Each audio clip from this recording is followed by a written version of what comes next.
Hi, everyone. Welcome to On Air with the Artist. My name is Correa, and this is CreativityMuze TV, presented by NOHC. I'm here with two amazing artists of the band, LA's NOCH. So definitely introduce yourself. Yay, episode 1. So excited to be here. My name is Kris. I am a producer, DJ, and guitar player in NOCH. I'm Suzanne, and I'm the lyricist and singer. So how did you guys meet? I know you came from two different genres of music, and are you guys originally from LA, or what's your story? How did you get into music? I'm from New York. Say that loud and proud. He's from New Jersey, so we get the both. I'm like, let's just be clear. No, I'm from New York. He's from New Jersey, and we both came from very different backgrounds. I was in a R&B blues band. Yeah, but even prior to that, I did rock hip hop hybrid group like when I was in high school, and then I was in a blues rock band for a while. That's different. I was doing post-hardcore music when we met. Skrillex brought us together because I was playing a festival opening slot that he was headlining on. And, yeah, we're doing very different things. She was trying to build her resume and seeing how I was booking these bigger shows and doing a bunch of touring and stuff. And then, like most music and bands, things kind of fell apart in our individual projects. And we just saw a chance to do something different, to get out of the full band and explore this electronic music. And it's been fun. House music. Oh my God. What's the difference between the music scene in New York City and then the music scene in LA? Because I've lived in New York City as well, and I've lived in Miami. Now I'm in Chicago. I've been in Boston. I love LA. What's the difference in the scene? Because this is different type of people or industry, or not? Am I wrong? I know you really don't know until you're there, until you're involved in it. Because we were back in New York, playing all over the place, and. It just, the scene kind of changed around there. Not as many people were going out to see live music or discover live music in that sense anymore. You know how everything's online right now, so it just wasn't the same. Plus, you play around the same circuits for a while. I think New York is more of you need to have that name behind you before people care. There's so much going on in that city. Just expect the best. With the exception every single of a few night. Places. There were some good places. LA has more of I think they're a little more nurturing when you're getting started, and in general, more looking to find something new, whereas New York is like, you don't have a name, we have everything else going here anyway. Not saying it's a snooty place, it's just, it seems that, it's just New York. It's the biggest of the big. So because you have to stand out so much, you have to have this big name. So in New York, you have to be like, boom. But versus in LA, it's more maybe, I don't know, collaborative, or it's like more. I think a little more people more interested. New York's kind of hardcore. You're right. Well, we're in Long Beach, so it's just definitely like a smaller community, and everybody's very supportive of each other. However, it is more concentrated on rock and roll than it is electronic music. Wow. So but online it does thrive. Wow. So who are your music influences? So I know you have different tastes in your music interests and influences, and I mean, when it comes to writing what we do, I spend a lot of time just going through different people's mixes and mixtapes and compilations. I try to take from what's out there. I mean, people like Deadmau5, Skrillex, Porter Robinson are really the ones we love. Love. Yeah. Yes. But we don't want to be them either. So I'll find elements when I'm producing. I'll find stuff I really like, and then I don't know. Beyond that, I mean, I listen to stuff that's so far left field from what this is that I almost have to remind myself to listen to EDM to kind of find what's going on again sometimes. But it creates a very different sound that we have. Right. No, I completely understand. So when you're making your music, what is the message of your music? What makes your music different? There's so much, EDM out there. Living in Miami, I'm living right in front of Ultrafest, listening to it from my balcony every March. It was awesome. I didn't have to pay. But like, it was too loud. Like I would have my balcony like door shut. I could still boom, boom. I'm like, whoa.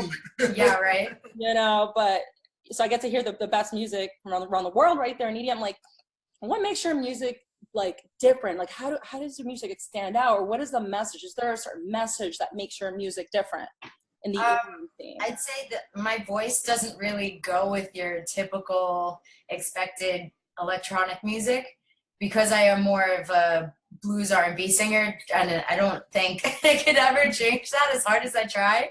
And that was actually like the biggest obstacle getting into this. But it's just there. It's a part of me. And instead of fighting it, we just decided to embrace it. And I think that that's kind of what separates us, because we don't follow, you know, a specific blueprint for what we're making. We start with what we're doing organically at the core of it, and we just kind of build from there. And we surprise ourselves and, you know, do things that are very different without having to live up to these specific expectations.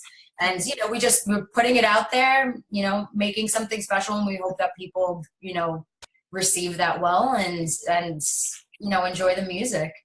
What is your favorite production you've done? What is your favorite track, your favorite song? That always changes, yeah. And it's probably, he just finished working on 2 new tracks this week, and we're just like, I came home and I started listening to it, and I was like, I am in love with this stuff. Like, he grows as a producer every day, and it's shocking to see what he comes up with and how he's evolving. So it's just, it changes from day to day. I mean, my personal favorite track is one of our favorites lyrically, and like, just what it embodies is like a milestone for us. But as far as production goes, like I said, he just grows every day. Oh, I love it. It's beautiful. Okay, so what do you think is the future of music? You've been in music for how many years? You said 5 years, right? Yeah, at least. Yeah. It's working so fast. It's unbelievable. It is. I mean, yeah. I remember 5 years. Yeah. I kind of started getting involved in the local scene, and North Jersey had a really thriving local post-hardcore scene when going back a bit. Mm-hmm. And, you know, people would go to these little church shows and all, and it was awesome. There'd be 100 people a night every Friday and Saturday, and you'll never get that anymore. So now you kind of almost have to become a major label artist before you even get any of that backing. You have to have perfect social media, perfect sounding songs, and a tight live set. You know, it's really, I think you become more of a business person if you're doing this right before you even put yourself out there, because you have to sell yourself first and foremost. I completely agree. And you do share that same advice as well, Suzanne? Like everything. And that's not where I shine. Thank God for him and what he's learned over the years, because, you know, he's not only been in different bands and projects, he's also managed them. And he's very in tune with the way that things have worked in the past and how they've progressed now in the future. So he's really on top of that stuff, and I'm just trying to catch up. But it's absolutely true. You do have to treat it as a business, because it's not, you know, your reputation and everything that you're working for is, you know, just kind of comes to a head. And when the time to present comes about and you don't have everything that you need, and you're not packaged in with a pretty little bow, it's just, you know, it's just going to set you back light years. And it's really, really important to be one step ahead of the game every time. Do you think it's more important to be with a big label, or you think it's more important to be independent and just build your fan base?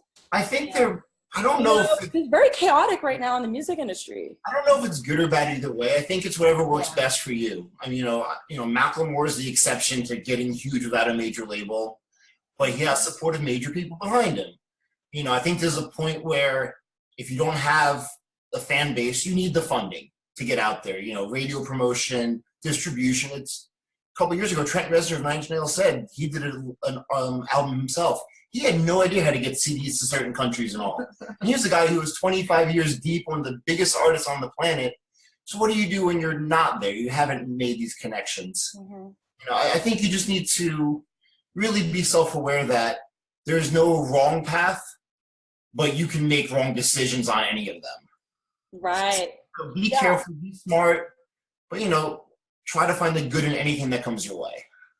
Yeah, when I speak to any of the artists, it's really important for them to have funding. It's whether they're independent, they get someone who comes in and is that funder for them, or a family helps them out, or a label invests in them. So you're right, it's a completely like individual. Everything costs money, so it's, you know, it's like, right. You can do anything. I mean, you can buy onto stuff, you can buy a label, you can do whatever you want if you have the money there.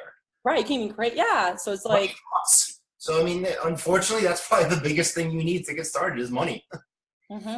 What are the other like realities of the music industry that someone like that might surprise you, that someone new that comes in is like, other than that, it's a business?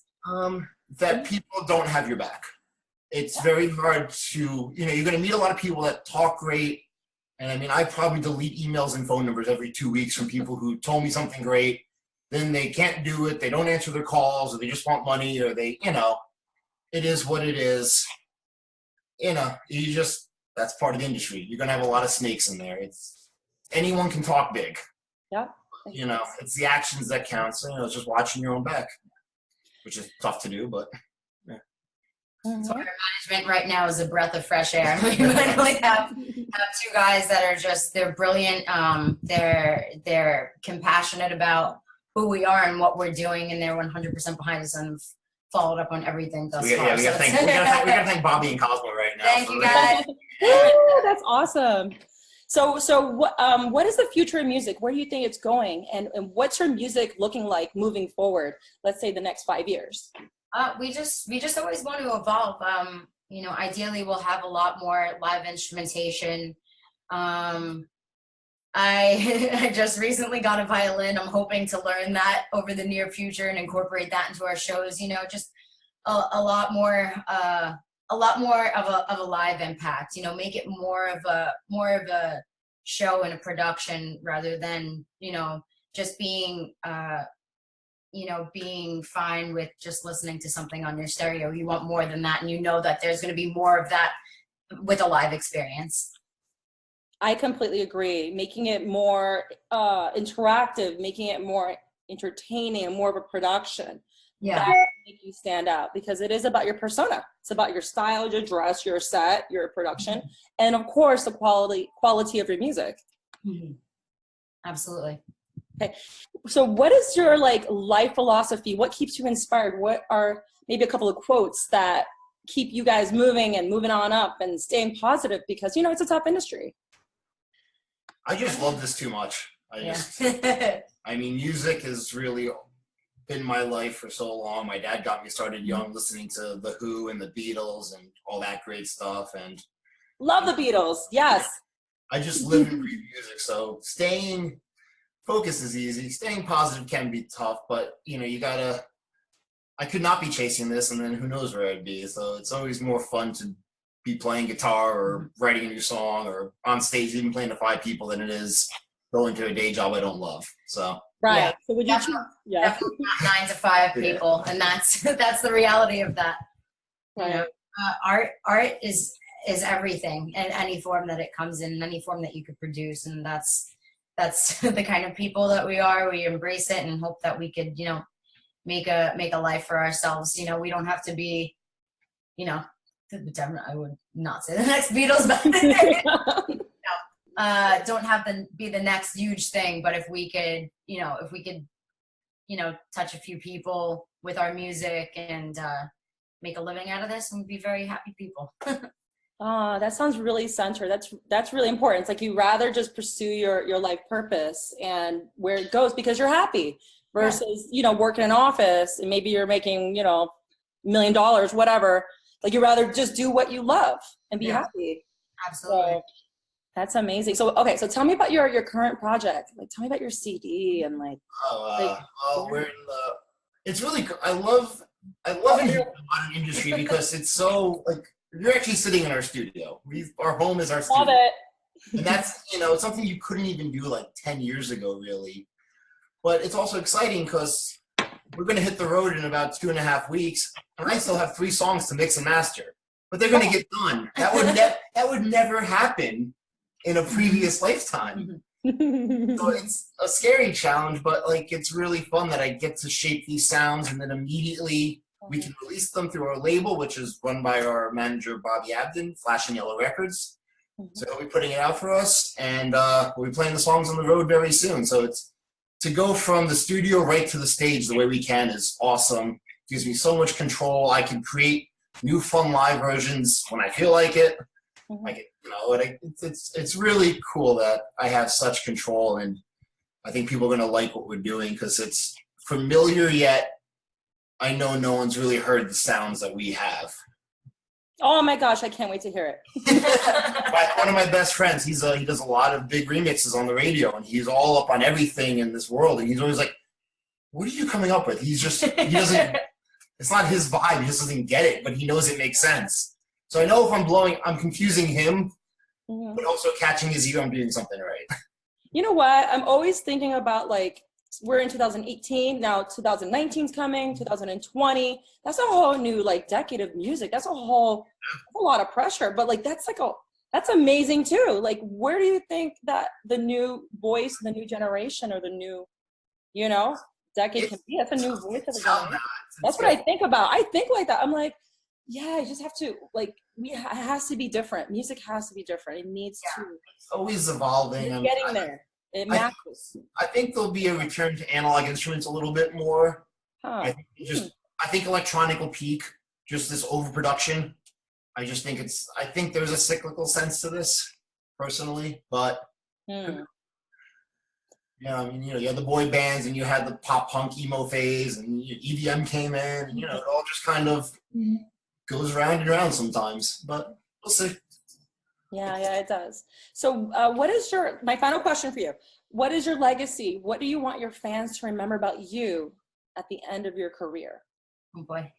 We were honest, this was, this music, I guess, in this industry, there's so much that is corporate side to it. People do feel disenfranchised sometimes with the way art is reproduced and pushed out there. I want them to know that no matter what we do, it came from an honest place.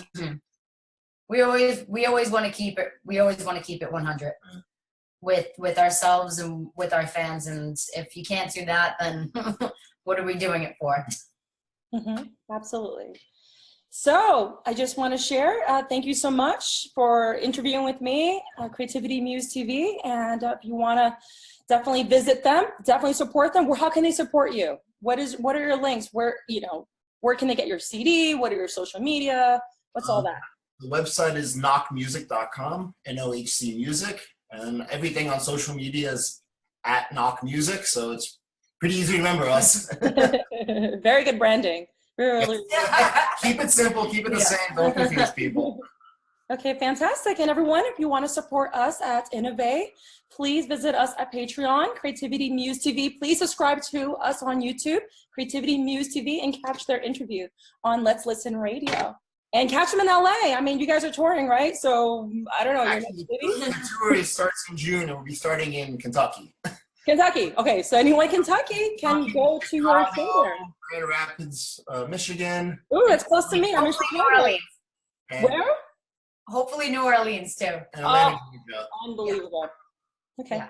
Thank you, guys. Have a beautiful day. Thanks so much. Thanks, Fire. Thank you. Bye.